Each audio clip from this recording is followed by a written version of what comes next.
Can you give me bread to give to my children?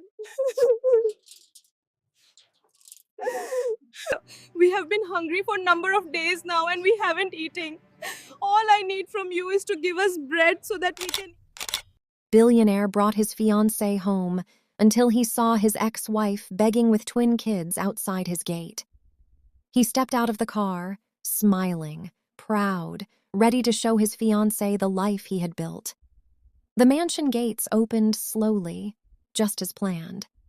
Then he saw her. Not a stranger, not a beggar, his ex-wife, standing barefoot outside his gate, clothes worn thin, eyes hollow, two small children clinging to her legs. Twins. He wasn't supposed to be home that early. She wasn't supposed to be there. And his fiancée wasn't supposed to witness this moment. He had told everyone she left him and disappeared, that she chose poverty, that she was no longer his problem. But the children looked up, and something in their faces felt painfully familiar. Now he's not just a billionaire showing off his future wife.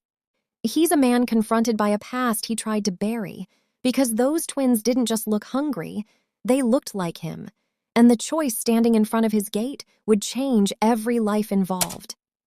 Forever. Before we continue this amazing story, please hit that subscribe button now, like this video and comment below where you are watching from, and what time it is in your country. Now let's see what happened next. The car rolled slowly into Lekki, tires whispering against the smooth estate road as palm trees cast long shadows across polished asphalt.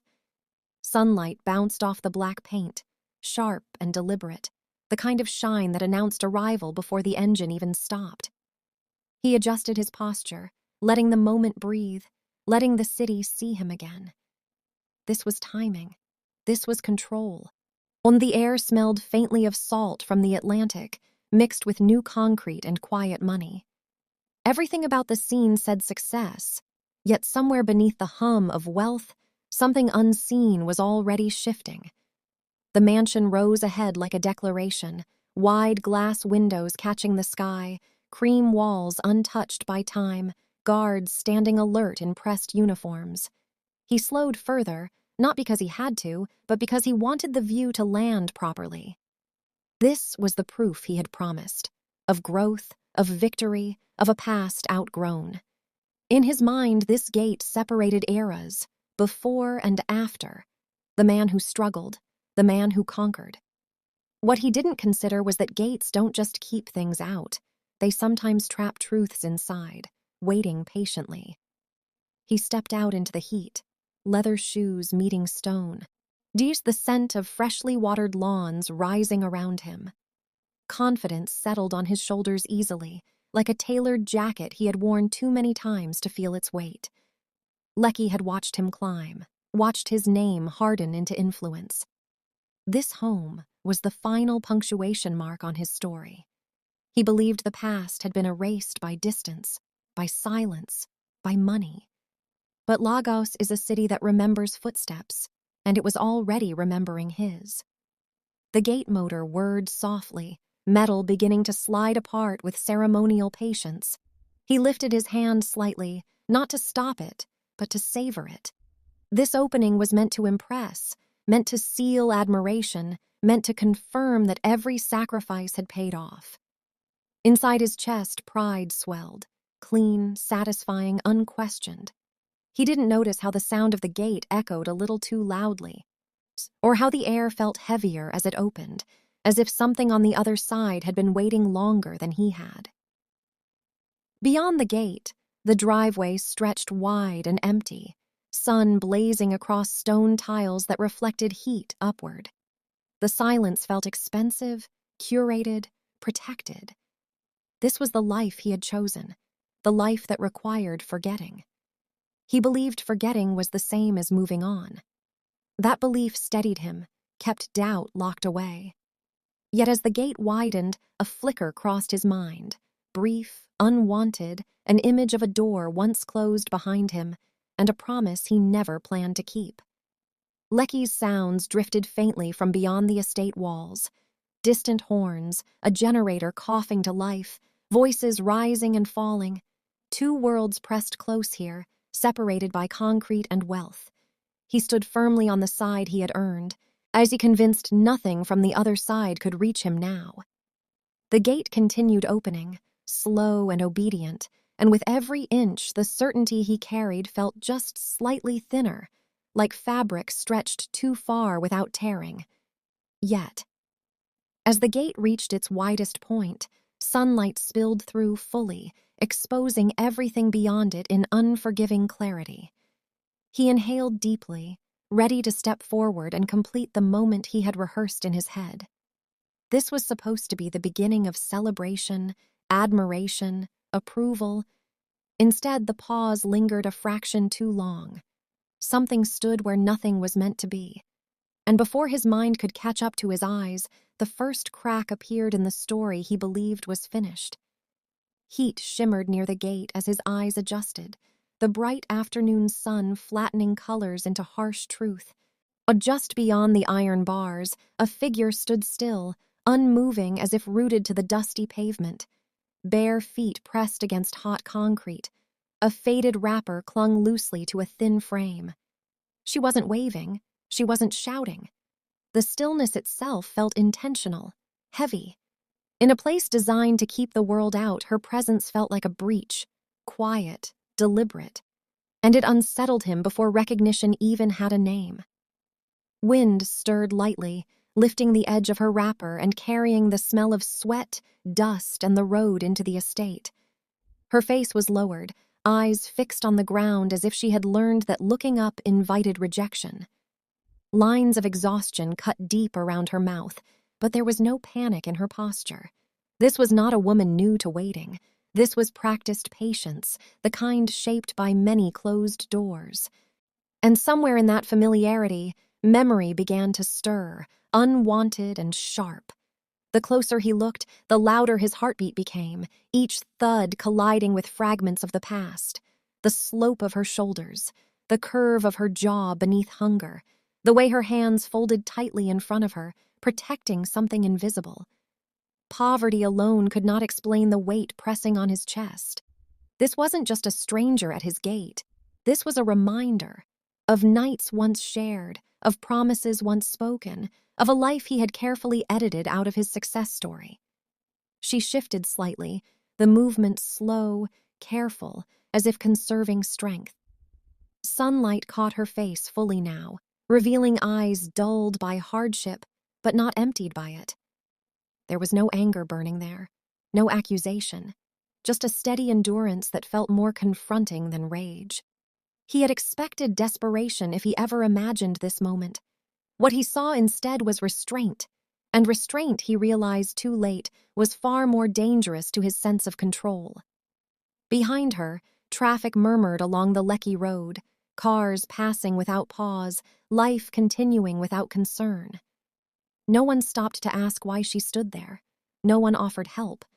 This gate was her final boundary, the last place dignity had not yet been denied.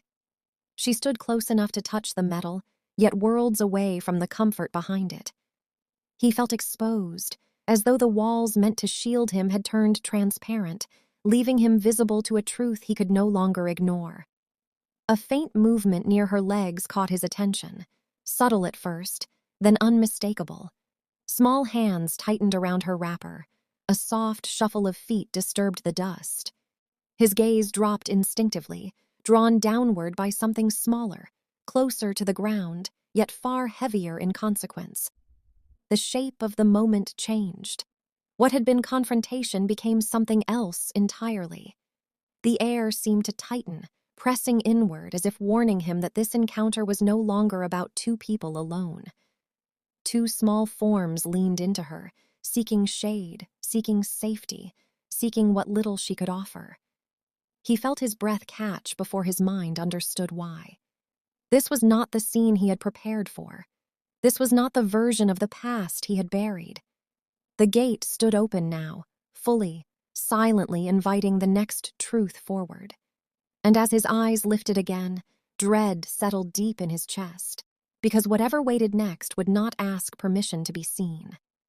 The smaller figures stepped forward into the light, knees cautious but curious, bare feet leaving faint marks in the dust near the gate.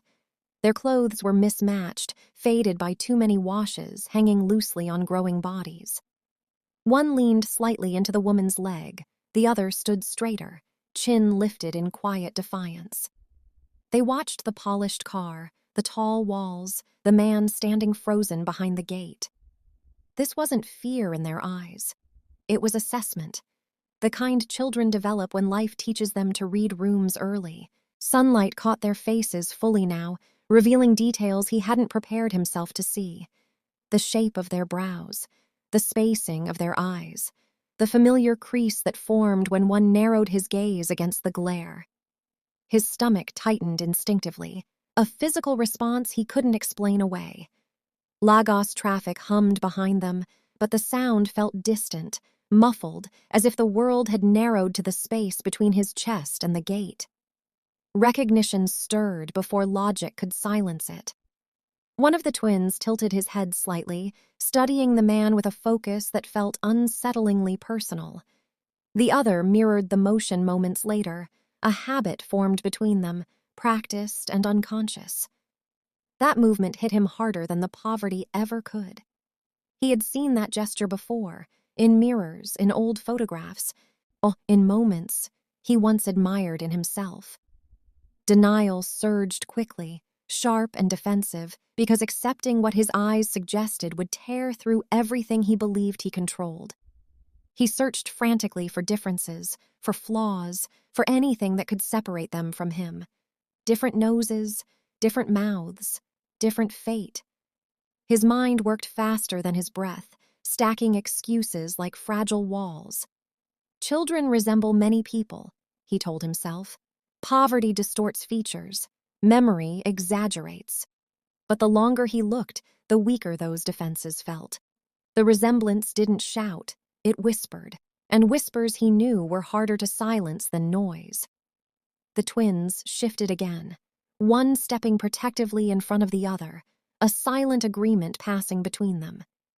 That instinct, to shield, to guard, triggered something deeper, something he had buried beneath ambition and pride.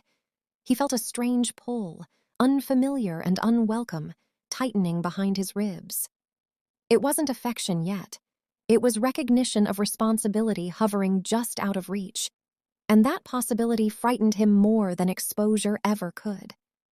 The woman placed a gentle hand on their shoulders, grounding them, steadying herself at the same time.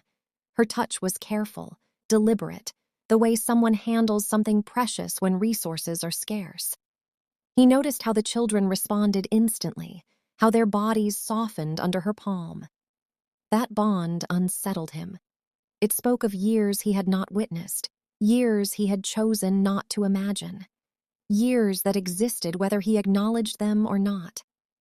The gate remained open, unmoving now, like an invitation he wasn't ready to accept. The resemblance lingered in the air, undeniable and unresolved. He felt something slip inside him, a certainty loosening, a narrative cracking. This moment was no longer about charity or coincidence. It was about blood and consequence. And as his heart hammered against his chest, one terrifying question rose above all others, refusing to be ignored. What if they were his, and what if the truth refused to stay outside the gate? Memory surged without warning, sharp and invasive, pulling him backward through years he had carefully edited. He remembered the versions of the story he had told so often. They felt rehearsed, polished, safe. How his ex-wife had walked away, how she had refused help, how she had chosen hardship out of stubborn pride. Those words had protected him, wrapped his conscience in something smooth enough to sleep on. Standing there now, with the gate open and the truth breathing in front of him, the lie began to feel brittle. He recalled nods of understanding from friends, quiet approval from family, respect from business partners who admired his decisiveness. People loved clean endings, simple explanations, a villain who wasn't them. The narrative had worked perfectly. It kept questions away. It kept sympathy where he wanted it. The story had been repeated so often it became a shield. But shields only work when nothing presses against them. And right now, reality was leaning in with its full weight. The woman outside the gate hadn't spoken, hadn't defended herself, hadn't corrected the version of events that had erased her. That silence suddenly felt deliberate, almost strategic. While he had been busy explaining, she had been surviving. While he had been shaping perception, she had been carrying consequence. The imbalance of it all settled heavily on his chest because he realized the truth hadn't disappeared. It had simply been waiting for the right moment to return. His gaze drifted briefly toward the guards, toward the walls, toward the symbols of authority that usually bent situations in his favor.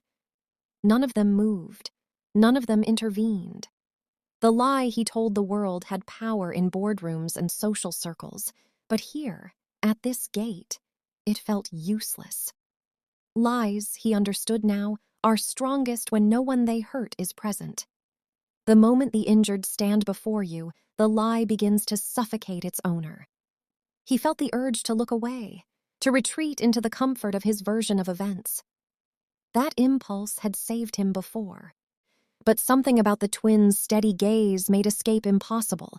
The lie had created distance, not closure. It had built wealth, not peace. And as sweat gathered at his temples, he realized how much effort it had taken to maintain that fiction. Oh, how much fear lived underneath his confidence. The city beyond the gate continued its rhythm, indifferent to his reckoning. Cars passed, voices rose and fell. Life didn't pause for moral clarity. That indifference made the moment sharper. The world wasn't forcing him to confront the lie. It simply allowed the truth to exist beside it. And that coexistence felt unbearable, like standing between two collapsing walls with no clear escape. The story he had sold so easily now stood exposed, incomplete, fragile. He could still cling to it, still deny what his eyes suggested. But doing so would mean choosing the lie again, knowingly, deliberately.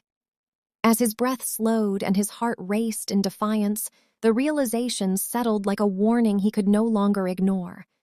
The lie that once protected him was now the very thing threatening to destroy everything he had built. A subtle shift rippled through the space beside him, almost imperceptible at first, like a change in air pressure before rain. The woman he came with, elegant, composed, dressed for admiration, stopped smiling. Her posture stiffened, heels pressing into the stone driveway as her eyes followed his gaze beyond the gate. The excitement she carried moments ago drained quietly, replaced by alertness. This was not curiosity alone. This was instinct recognizing that something foundational had just cracked beneath her feet. She studied the scene carefully. All the woman outside, the children, the way his body had frozen mid-confidence. Nothing dramatic had happened, yet everything felt wrong. The silence unsettled her more than shouting ever could. She had expected luxury, not tension, celebration, not hesitation. Whatever story she had been told about his past suddenly felt incomplete, missing pieces that no longer fit together cleanly. And incomplete stories, she knew, always demanded answers. He sensed her attention without turning, felt it like heat against his back. This moment was never meant to be shared. His past had been curated carefully for her consumption, softened, simplified, stripped of complications. Watching her process what stood beyond the gate made his chest tighten. Love, he realized too late, does not survive comfortably beside hidden truths. It pauses, it observes, and sometimes it begins to retreat without making a sound.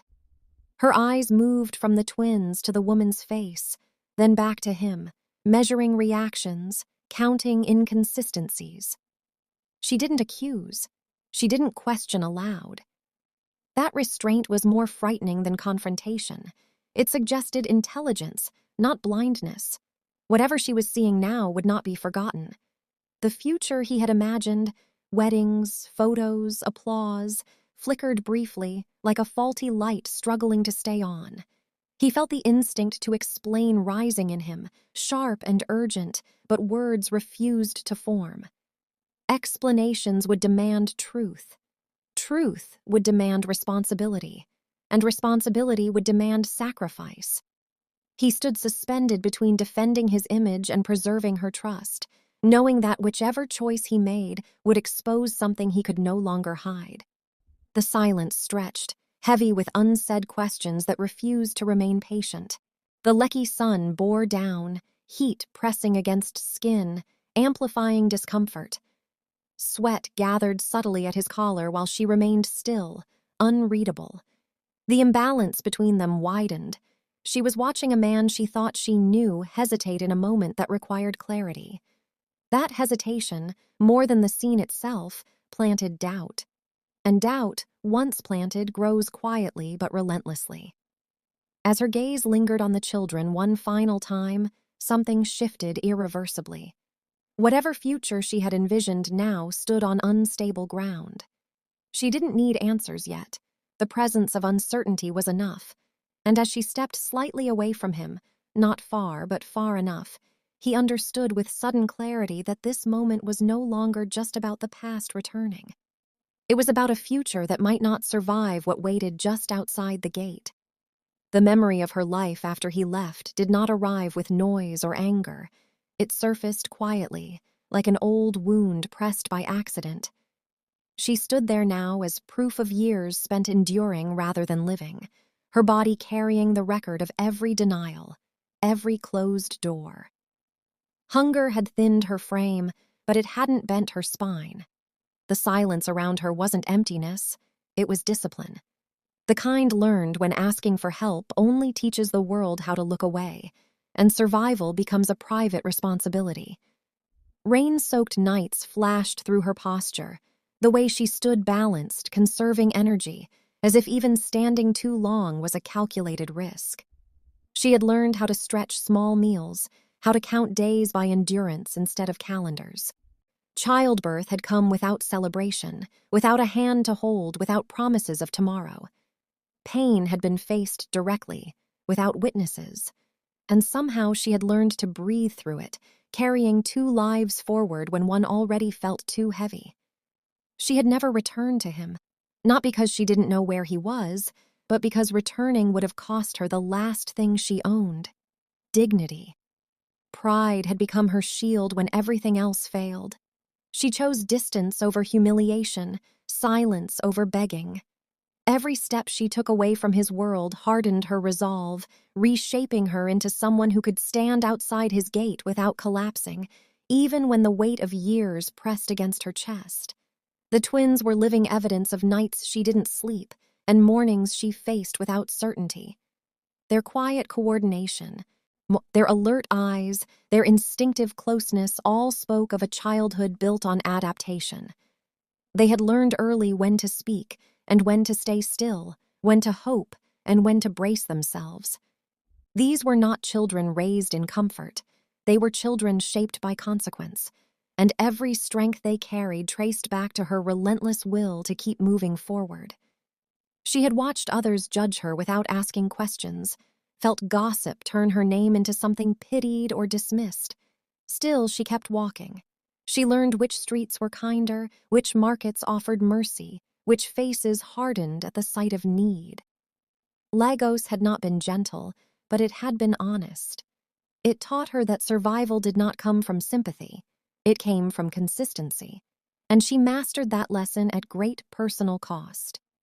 Standing outside the gate now, she did not look at him with expectation. She did not calculate what he might give or how much he owed. Her eyes carried no demand. That absence of entitlement unsettled him deeply. It suggested she had already accepted a future without him, one built entirely on her own endurance. And that realization cut sharper than accusation ever could, because it removed him from the center of her story completely. The years she survived alone hovered invisibly between them, filling the space with unspoken truth. This moment was not her plea. It was the collision of her endurance with his avoidance. Whatever he chose next would not rewrite her past. It would only reveal who he truly was now. And as the heat pressed down and the twins shifted quietly at her side, the weight of those silent years rose sharply. daring him to decide whether he would finally acknowledge what she had already survived without him. The gate stood fully open now, its iron bars casting long shadows across the driveway, slicing the ground into light and dark. On one side, polished stone, trimmed hedges, quiet power. On the other, dust, hunger, and a woman who had learned how to wait without hope. The gate was no longer just an entrance. It was a line drawn by years of choice. One step forward could erase distance. One command could close it again. And yet, he remained frozen, caught between comfort and consequence. Security guards shifted their weight uneasily, eyes flicking between him and the woman outside, unsure which version of authority would speak next. The air felt tense, thick with expectation. Lekki was used to scenes of wealth, not reckoning. The gate had always obeyed him without question, opening and closing at his will. But today, it demanded more than instruction. It demanded decision. And decisions, he knew, were far more expensive than money. Inside the compound, everything waited obediently. Cool air, shaded corridors, rooms designed to erase discomfort. Outside, the sun burned without apology, pressing down on bodies already exhausted. The contrast felt cruel in its clarity. He had built his life on separation, distance from struggle, distance from need, distance from consequences. Now that separation stood exposed, embodied in iron and concrete, asking him whether it was meant to protect or to imprison. The twins hovered near the threshold, curiosity pulling them forward while caution held them back. They didn't cross the line. They had learned early not to enter spaces uninvited. That restraint pierced him unexpectedly. Childhood should not include this kind of awareness. He felt the urge to gesture them in, to erase the barrier with a wave of his hand. But fear gripped him, not of them, but of what that gesture would admit into his carefully controlled world. The woman remained where she was, respecting the boundary without being told. She had crossed enough lines in her life to recognize when one carried weight. Her stillness felt deliberate, dignified. She was not asking to be welcomed. She was allowing him the space to reveal himself. That restraint turned the gate into a mirror, reflecting not her need but his hesitation. Cars slowed briefly on the road outside, drivers glancing at the unusual tableau before moving on. And nothing dramatic enough to stop traffic, just enough to be noticed. The gate, once invisible to the outside world, had become a stage. And on that stage, wealth and poverty stood face to face without dialogue. He understood then that whatever choice he made would not remain private. Lekki watched quietly. Lagos always did. The gate hummed softly, its mechanism still alive, waiting for instruction. Open further or close. Invite truth in or push it back into the heat and dust. His chest tightened as the simplicity of the choice mocked him. This was no longer about the past he had buried. It was about the man he would reveal himself to be now. And as the sun dipped slightly and shadows stretched longer, the gate held its position, silent, expectant, waiting for him to decide which side of it he truly belonged on. A sharp calculation began behind his eyes, cold and methodical, cutting through the fog of emotion. Timelines surfaced uninvited. Dates overlapped. Distances collapsed. He replayed moments he had dismissed years ago, details he had ignored because they complicated his escape. The twins' ages aligned too neatly with the months he chose not to remember. His pulse quickened, no longer from shock, but from the creeping awareness that denial was losing its grip. The heat felt heavier now, pressing into his skin like judgment.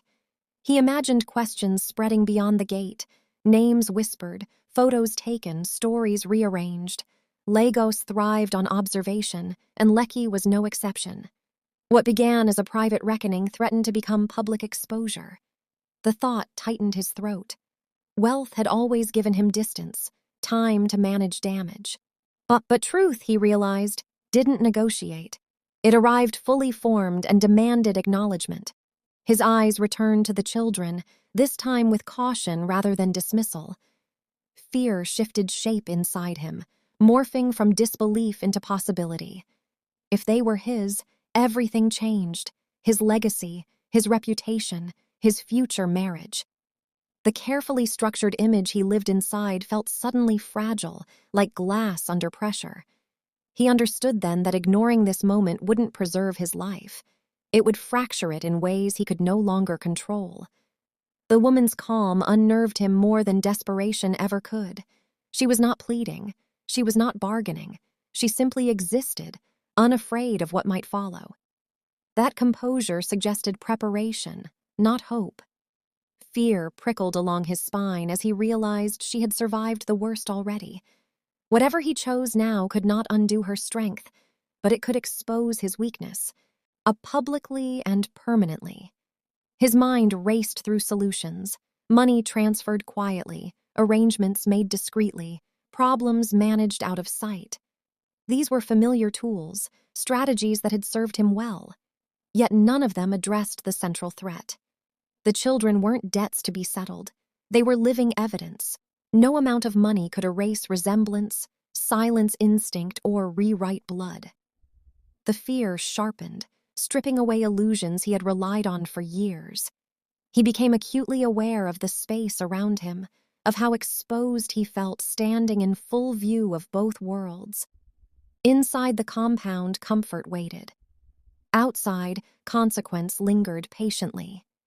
Fear is not loud, it whispers. And the whisper told him that closing the gate now would not end this. It would only postpone a reckoning that would return with greater force. Right as his breath slowed and his chest tightened, one truth settled heavily within him. Denial had protected him when he was powerful. Fear had arrived the moment that power was challenged. And standing there in the open, with the gate suspended and eyes quietly watching, he understood that whatever decision followed would not be made from confidence, but from fear of what the truth was already demanding to be seen. Movement stirred beyond the gate, subtle at first, then impossible to ignore. A passing car slowed longer than necessary. A motorbike idled briefly before rolling on. Eyes lingered. In Lekki, silence was never empty. It was observant. The scene had shifted from private reckoning to public curiosity without a single word spoken. He felt it immediately, the awareness crawling up his spine, reminding him that wealth may buy walls, but it never buys invisibility. The guards straightened unconsciously, adjusting their stance, sensing attention gathering from angles they couldn't control. Phones stayed down, but minds were already recording. A woman outside a billionaire's gate with children was not an ordinary sight. Stories began forming before facts arrived, shaped by posture, by resemblance, by hesitation. Reputation, he knew, didn't crumble all at once. It cracked quietly, line by line, under the weight of unanswered questions. Neighbors peered from behind tinted windows, pretending disinterest while absorbing every detail. Domestic staff slowed their steps just enough to notice, ears tuned sharply. The estate, usually sealed from struggle, felt suddenly porous. He realized how quickly narratives escaped containment. The life he had curated so carefully was now being interpreted by strangers who had no loyalty to his version of events. That loss of control tasted bitter. The woman sensed the shift, too, her shoulders tightening almost imperceptibly. She had lived under watchful eyes before, market stalls, bus stops, rented rooms where privacy was a luxury. This attention did not intimidate her. It hardened her resolve. She adjusted the children gently, placing herself between them and the gaze of outsiders. Protection came naturally to her now, instinct sharpened by years of exposure. He noticed the contrast painfully. Where he felt exposed, she looked prepared. Where he calculated optics, she focused on survival. That difference unsettled him deeply. Power had always insulated him from scrutiny. Now scrutiny pressed in from all sides. Then, indifferent to his status, the community was no longer waiting for him to act. It was waiting to interpret what his hesitation meant. Whispers began forming without sound, questions moving faster than words. Why was she there? Why the children? Why the delay?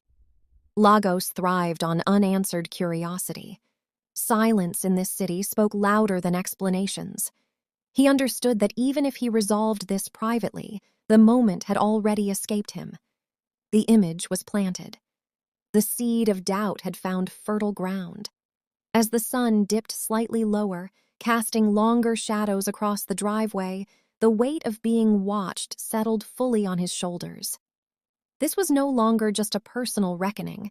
It was a social one. Every second of inaction fed interpretation, and interpretation would soon harden into belief. Standing at the center of silent attention, he realized with cold clarity that whatever choice he made next would be remembered. Not for what he said, but for what he allowed the world to see. A tight stillness settled over the driveway, the kind that comes before something breaks. He felt the weight of the moment press down harder than any deal he had ever signed. This was no negotiation, no problem to be postponed with money or influence. The choice waited plainly in front of him, stripped of complexity. Step forward and acknowledge what stood beyond the gate, or retreat and preserve the illusion he had built. Either direction demanded a cost he could no longer avoid. His mind reached instinctively for familiar solutions, bank transfers, quiet arrangements, controlled outcomes. Money had always been his language of repair. But standing there, he understood its limits with painful clarity. Cash could soften hunger, but it could not soften truth.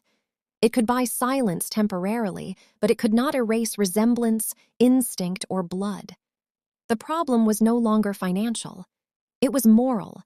And morality, he realized, did not accept installments. The twins shifted closer together, responding to the tension they didn't fully understand. Their closeness felt deliberate, practiced, as if the world had already taught them that safety was something you created yourself.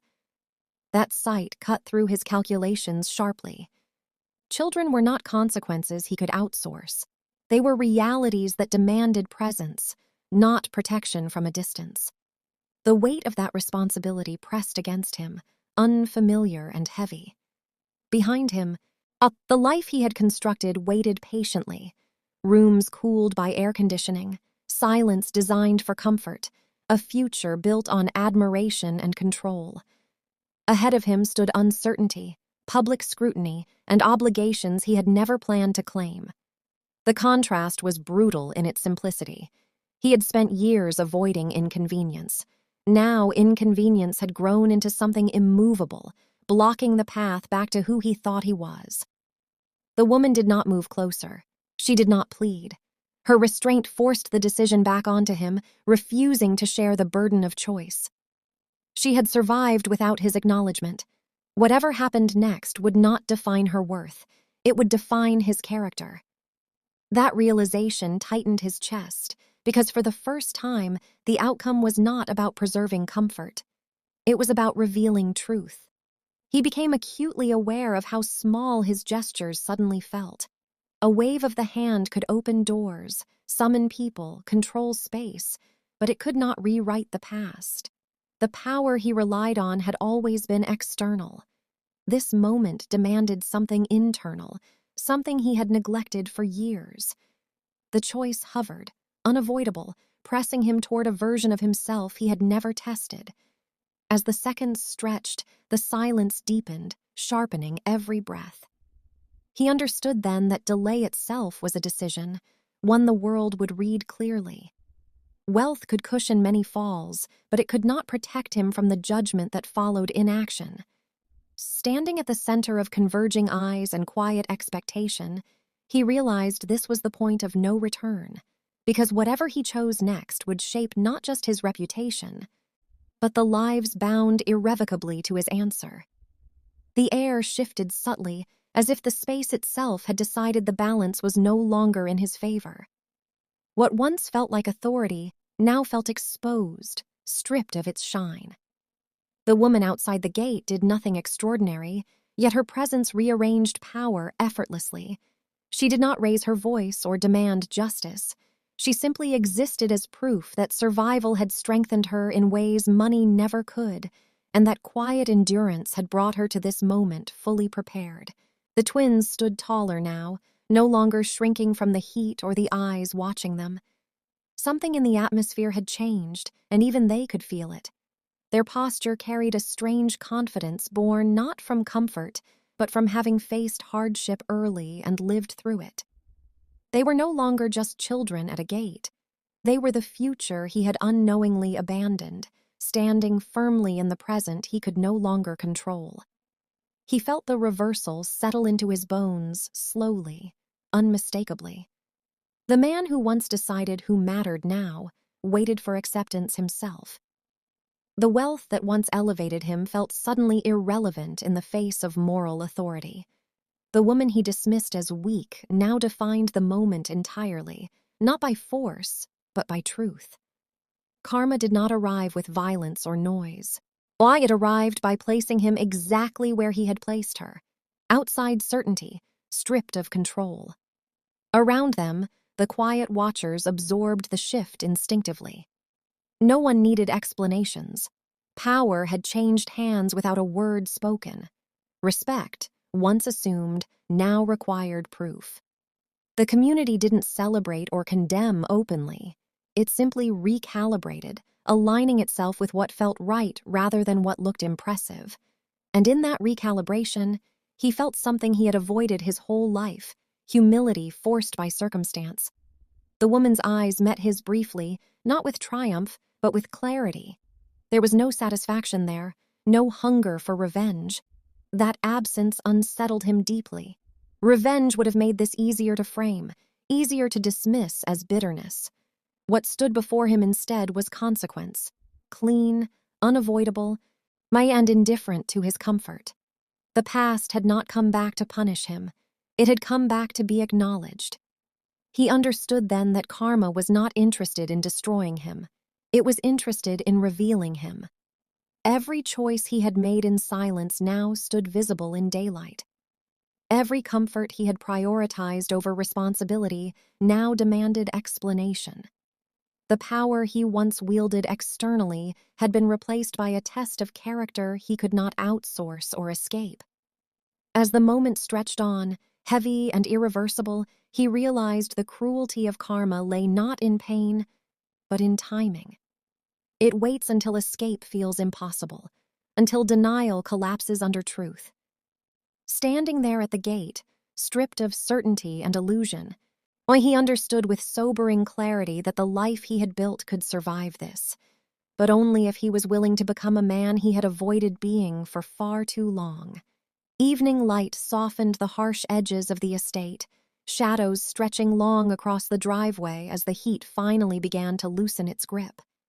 The gate, still open, no longer felt like a threat or a promise.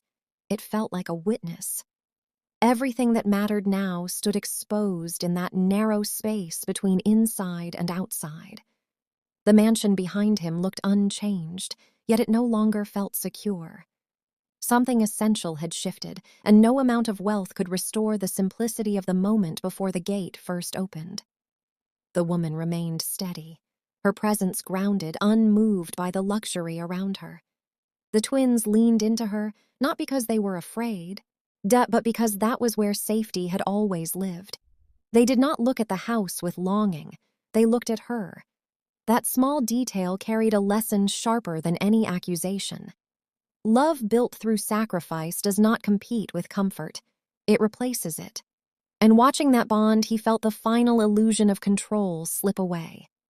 He understood then that this moment was not about rescue or charity. It was about acknowledgement.